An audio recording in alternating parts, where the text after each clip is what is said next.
Continuamos con las temáticas correspondientes al curso de lectoescritura.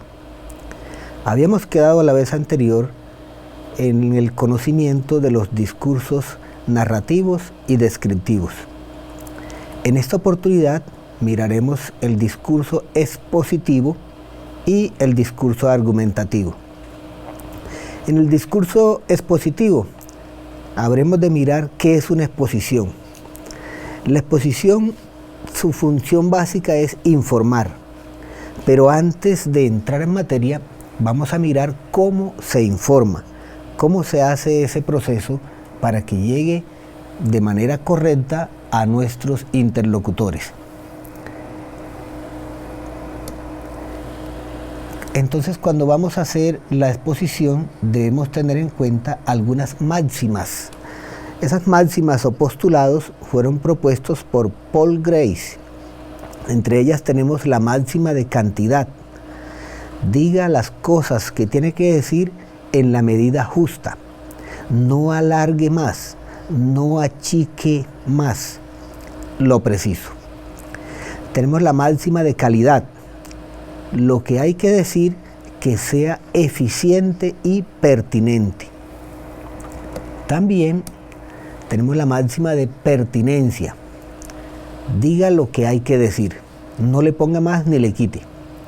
Y la máxima de manera, que equivale a la forma como se dicen las cosas. En esta parte quiero hacer una pequeña acotación referente a la entonación. Depende de la forma como entonemos, cómo hablemos, cómo nos dirijamos a nuestro público, así va a ser recibido ese discurso expositivo o cualquiera de los otros discursos. Entonces la entonación puede ser psicológica. Mire, a usted le dicen, por ejemplo, un número de teléfono, 380-41-835. Mire la forma como organizó. 3 números aquí, 4 acá y 3 al final.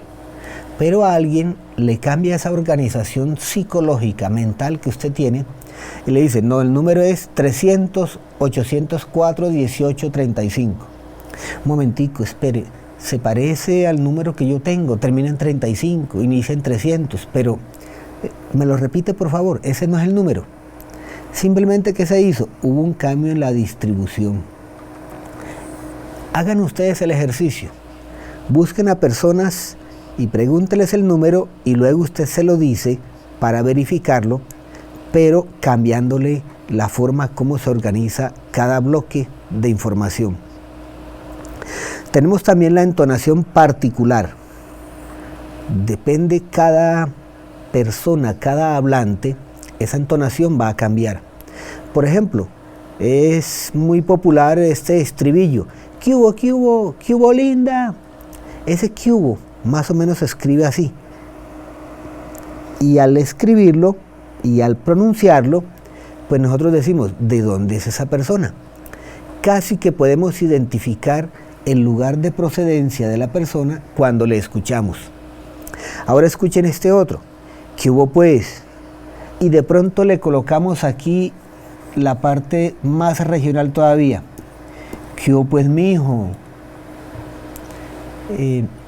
Ahora veamos el que tenemos en azul suave. ¡Hala, mi chino! ¿Qué hubo de cosas? ¡Hala! Ponemos ahí, corremos eso. Ese mijo lo ponemos aquí abajo. Ah, listo. Entonces, es que no tengo su otro.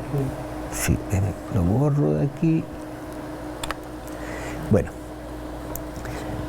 veamos esta otra expresión. ¿Qué hubo pues? Y de pronto la realzamos un poco más con la parte regional y decimos,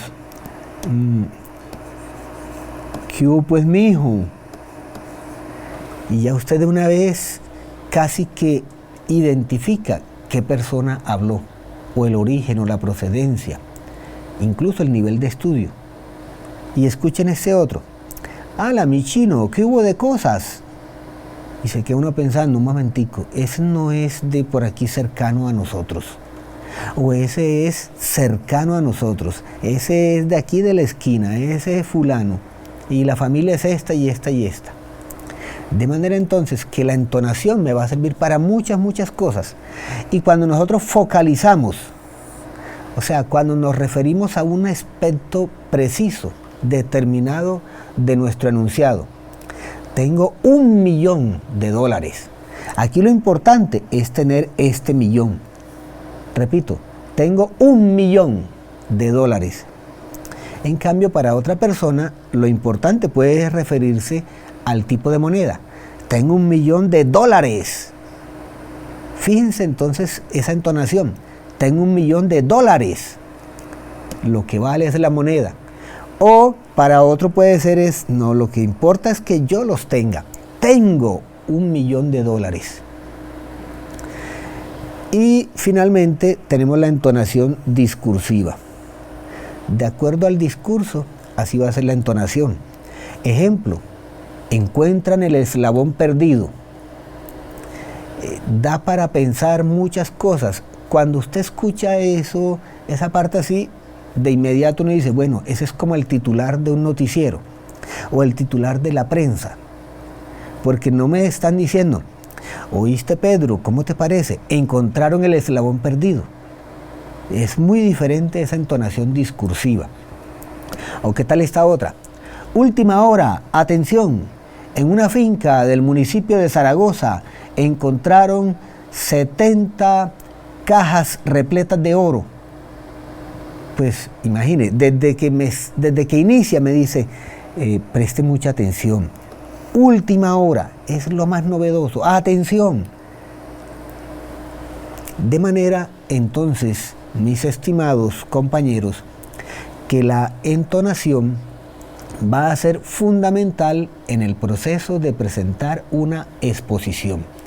Cualquier tipo de exposición o de pregunta o de discurso que yo enuncie va a referirse a ello, a esa forma de presentar la información, de decirla.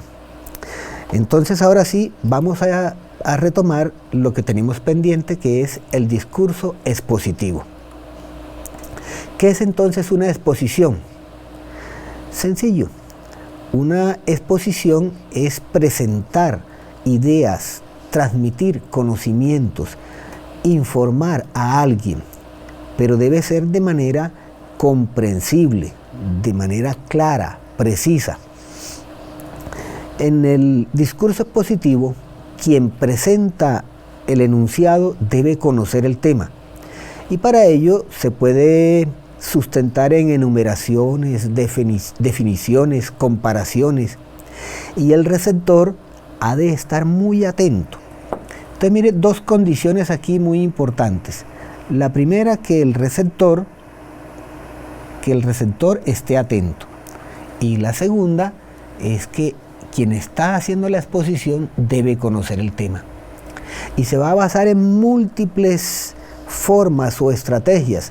Da ejemplos, compara, indica personas que tienen sabiduría en el tema, y emplea muchos conectores o términos de enlace que nosotros denominamos marcadores discursivos.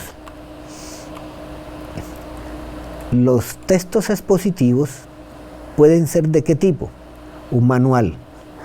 Un manual, cualquiera de nosotros compramos una nevera y está el manual, está el instructivo, me dice, mire, funciona de esta manera, así, así y así. ¿Quién sabe? El fabricante. ¿Quién debe estar atento a las instrucciones? El comprador.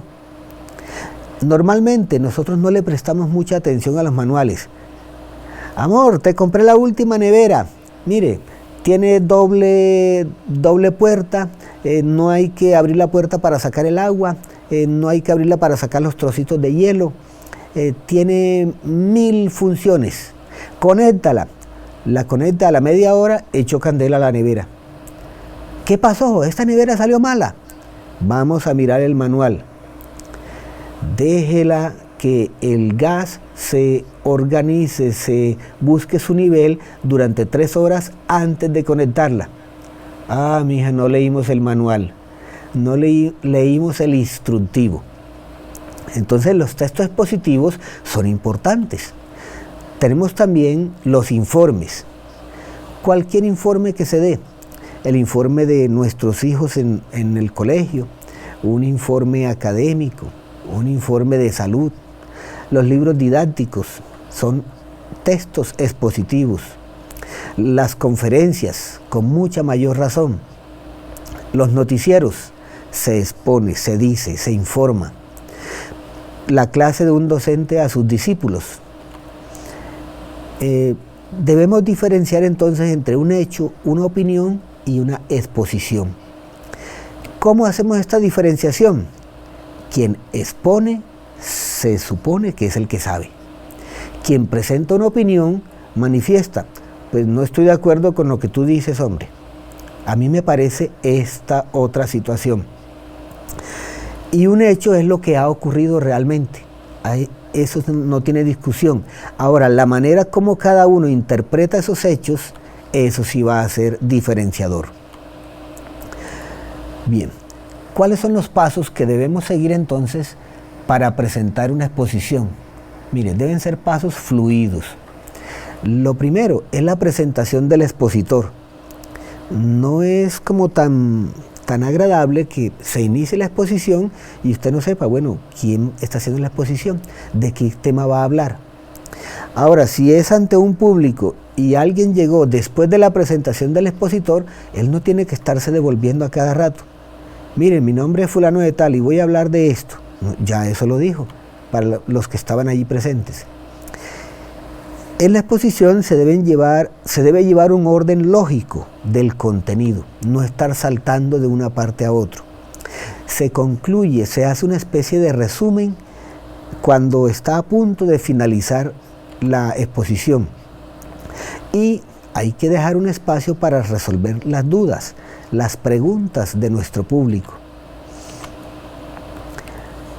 Para que sea acertada nuestra presentación, debemos elaborar una especie de radiografía, un plan, un bosquejo, que lo denominaremos guión de la exposición. Lo primero es que se ha de practicar frente a un espejo, frente a un compañero, frente a un vecino, y se le indica, vea compañero, lléveme el tiempo de la exposición, cuánto me gasto aquí, y esté pendiente de los errores que yo tenga.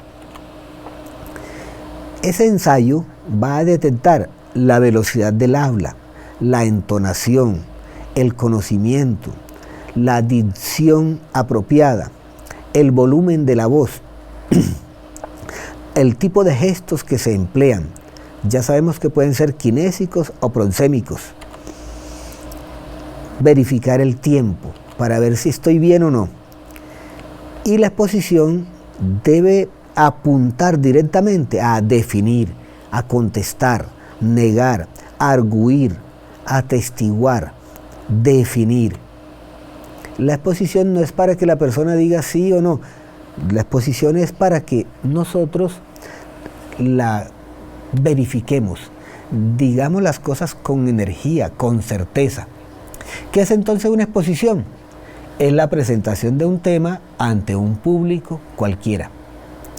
Y esa exposición pues, debe ser organizada. No comenzar con una parte, dar un salto al final y después retomar otra vez, digamos, las ideas centrales. Hay que llevar un orden lógico. Y el tiempo, normalmente una exposición ha de tardar entre 20 y 30 minutos. Pero depende de las circunstancias. Hay conferencias a las que usted puede asistir y pueden tardar 2 horas. Y se queda usted con las ganas, casi que diciéndole al expositor, siga, siga, que lo que nos está diciendo es enriquecedor. Lo está diciendo de una manera tan agradable que no nos queremos ir de aquí. O puede ser una exposición de un tema que lo que se diga en 15, 20 minutos ya esté resuelto del todo. Espero que permitan la ejercitación de los estudiantes, de cualquier otro tipo de personas en oportunidades de exposición.